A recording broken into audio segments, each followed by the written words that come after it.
Well, now we are in another garden of yours. Yes. So walk us through what you kind of help people with and what you discuss with them when they're doing a consultation with you. Yeah, so a kitchen garden consultation, we go through an interview process and we really understand what you're looking for, right? What are you trying to harvest? What are you trying to grow?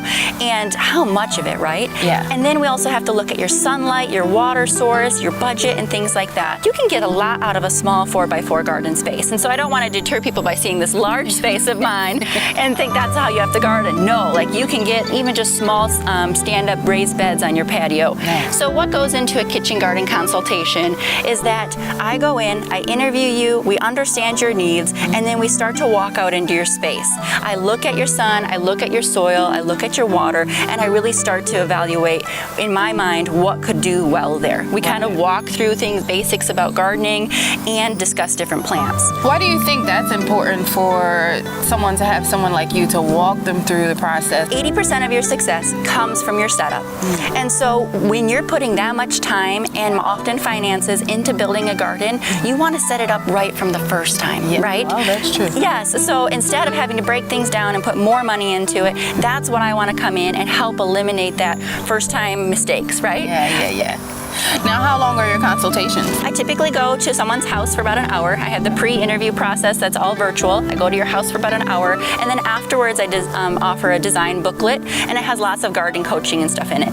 Outside of consultations, I also do garden coaching. So maybe you already have a garden, and you're like, man, it's been struggling, what can I do better? Right. And then I also offer planting plans. So I'm focusing a lot on succession planting, intercropping, intensive planting methods, and companion planting. So all of those things combined into one bed really maximizes that harvest out of a small space. Well, how do you successfully design your bed when you're like picking so many different plants that you want to have? First, I always like to know what type of foods do they like to eat? What do they often get at the grocery store? Let's focus on those first, and then let's also take into fact how much sun you get, your soil, all those type of things before we put things in the garden. Sometimes people I want a bunch of watermelon and I want a bunch of broccoli. Well, let's start with things that are more basic and more fruitful out of your garden. So. Right, you gotta crawl before you walk. Yes.